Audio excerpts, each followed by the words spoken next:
Fresh morning வெடிவெள்ளி நட்சத்திரங்கள் அனைவருக்கும் வணக்கம். எல்லோரும் நல்லா இருக்கீங்களா? சாப்பிட்டீங்களா? நம்ம வந்து மலரும் நினைவுகள் மட்டும் இல்லாமல் கோலங்களையும் சேர்த்து பார்த்துட்ருக்குறோம். அதில் வந்து லாஸ்ட்டாக நம்ம வந்து விட்டு கொடுக்குறதுனால கெட்டு போகிறதில்ல அப்படின்னு சொல்லிட்டு நம்ம பார்த்துட்டு இருந்தோம் இல்லையா? அது மாதிரி நம்ம அட்வைஸ் எல்லாம் பண்ணோம். எல்லாருக்கும் பிடிக்காது. எல்லாருக்கும் எல்லா விஷயமும் பிடிக்கிறதில்ல இல்லையா? அதனால் நான் சின்ன வயசில் ரொம்ப எழுதவே சரியாக எழுத படிக்காத தெரியாத வயசுலையே ரொம்ப ரசித்து எனக்கு ரொம்ப பிடிச்ச கதை அப்படின்னா விக்ரமாதித்தன் வேதாளம் கதை. ரொம்ப ரொம்ப நல்லாயிருக்கும். அதில் விக்ரமாதித்தனும் வேதாளமும் போட்டி போடுறது ரொம்ப நல்லாயிருக்கும். அதில் எல்லாமே அவ்வளோ ஒரு அறிவு நுட்பமான கதைகளாக இருக்கும். அதை உங்கள் கூட ஷேர் பண்ணிக்கலான்னு நினைக்கிறேன். இதில் வந்து வேதாளம் பார்த்திங்கன்னா தேவர்கள் உலகத்தில் வாழ்ந்துட்டுருக்கிற ஒரு புட்பதத்தன் அப்படிங்கிறது தான் அவனோட பேர். வேதாளத்தோட பேர் வந்து புட்பதத்தன். அவங்களோட மனைவி பேர் வந்து தேவதத்தை.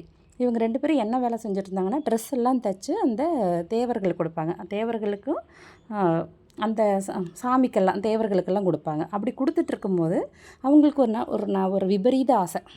என்ன அப்படின்னா ஈசனுக்கும் பார்வதிக்கும் நம்ம வந்து ட்ரெஸ்ஸு தைச்சி கொடுக்கணும், ஒரு அழகான ஒரு ட்ரெஸ்ஸு தைச்சி கொடுக்கணும்னு யாருக்கு ஆசை? புட்பதத்தனுக்கு ஆசை. அந்த அன்னைக்கு ஏதாச்சும் நம்ம தானம் பண்ணணுன்னா அன்னைக்கு வந்து அவங்க என்ன நினச்சாலும் நிறைவேறும் அப்படிங்கிற ஒரு நாள் அது. அந்த அன்னைக்கு நம்ம வந்து தானம் கொடுக்கலாம் அப்படின்னு, அந்த ட்ரெஸ்ஸை தைச்சி கொடுக்கலாம் அப்படின்னு நினச்சாங்க. புட்பதத்தனும் நினச்ச மாதிரி ஒரு அழகிய ட்ரெஸ்ஸை தைச்சிட்டு போய் அந்த ஈசனுக்கு வழங்குறதுக்காக வேண்டி கைலாயத்துக்கு போயிட்டான். அங்கே சென்றோன்னே அப்புறம் அங்கே போனோடனே கைலாயத்துக்கு போனோடனே கடவுளை பார்த்தா எவ்வளோ சந்தோஷமாக இருக்கும். அவ்வளோ சந்தோஷம் அவனுக்கு ஈசனை பார்த்தோன்னே மகிழ்ச்சியில். அவன் என்ன கொண்டு வந்தான்? ட்ரெஸ்ஸு தைச்சி ஈசனுக்கு கொடுக்கணும், பார்வதி தேவிக்கும் ஈசனுக்கும் கொடுக்கணுங்கிறது தான் அவனோட ஆசை. அதுக்காக தான் அவ்வளோ கஷ்டப்பட்டு ரெடி பண்ணி கைலாயத்துக்கு எடுத்துகிட்டு வந்தான். ஆனால் ஈசனை பார்த்த சந்தோஷத்தில் அவன் ஈசனை வணங்கிட்டு அவர் கூட உட்காந்து பேசிக்கிட்டு இருந்ததில் நான் வந்த வேலையை மறந்துட்டான். தான் கொண்டு வந்த ட்ரெஸ்ஸை கொடுக்கணுங்கிறத மறந்துட்டான். ரொம்ப நேரம் ஆச்சு சொல்லிவிட்டு கிளம்பிட்டான். ரொம்ப இருட்டாச்சு. கிளம்பி வரும்போது தான் கொஞ்சம் தூரம் வந்தது பிறகு தான் அவனுக்கு தெரியுது, ஐயோ ட்ரெஸ்ஸை கொடுக்காம வந்துட்டோமே, ஈசனுக்கும் பார்வதி தேவிக்கும் வச்ச ட்ரெஸ்ஸை வந்து கொடுக்காம வந்தது ஞாபகம் வந்துச்சு. இப்போ இருட்டிருச்சே என்ன பண்ணுறது அப்படின்னுட்டு என்ன பண்ணனா, இப்போது வீட்டுக்கும் போக முடியாது, கைலாயத்துக்கும் போக முடியாது. அதனால் என்ன பண்ணான், அந்த கைலாயத்தோட வாசல்லையே அவன் என்ன பண்ண ஆரம்பிச்சிட்டான்னா படுக்க ஆரம்பிச்சிட்டான். இனிமேல் லேட் ஆச்சு என்ன பண்ணுறதுன்னு சொல்லி முடிவு பண்ணி அங்கேயே வாசலில் படுத்துட்டான். அன்னைக்கு நைட்டு என்ன பண்ணார்னா சிவபெருமான் வந்து பார்வதி தேவிக்கிட்ட ஒரு முக்கியமான தேவ ரகசியத்தை சொல்லிகிட்டு இருந்தார்.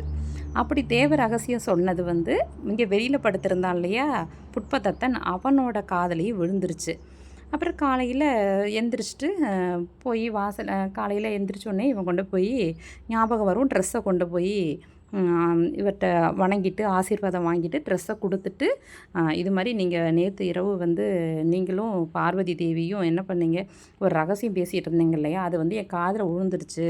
அது விழுந்ததுலேருந்து எனக்கு வந்து மனசு ரொம்ப படாத பாடுபடுது அப்படின்னு சொல்லி அவன் வந்து சொன்னான். நான் வேணும்னுக்கே கேட்கல, ஆனால் நீங்கள் பேசிகிட்டு இருந்தது வந்து என் காதில் விழுந்துருச்சு. அது காதில் விழுந்ததுலேருந்து எனக்கு மனசு படாத பாடுபடுது அப்படின்னு சொல்லி பொய் பேசாமல் உண்மையே அந்த புட்பதத்தன் வந்து சிவபெருமான்கிட்ட சொல்லவும் அவருக்கு ரொம்ப கோபம் வந்துருச்சு. இருந்தாலும் என்ன பண்ணுறது, சாம விட்டாலுமே அவர் வந்து உண்மையை சொல்லிட்டேன் அப்படிங்கிறதுனால கொஞ்சம் சந்தோஷம் அடைஞ்சு, நீ எந்த காரணத்திலையும் எக்காரணத்தை முன்னிட்டும் இதை யாருக்கிட்டையும் சொல்லக்கூடாது அப்படின்னு சொல்லி எச்சரித்து அவரை அனுப்பிவிட்டார். சிவபெருமான் ஈசன் அனுப்பிவிட்டார்.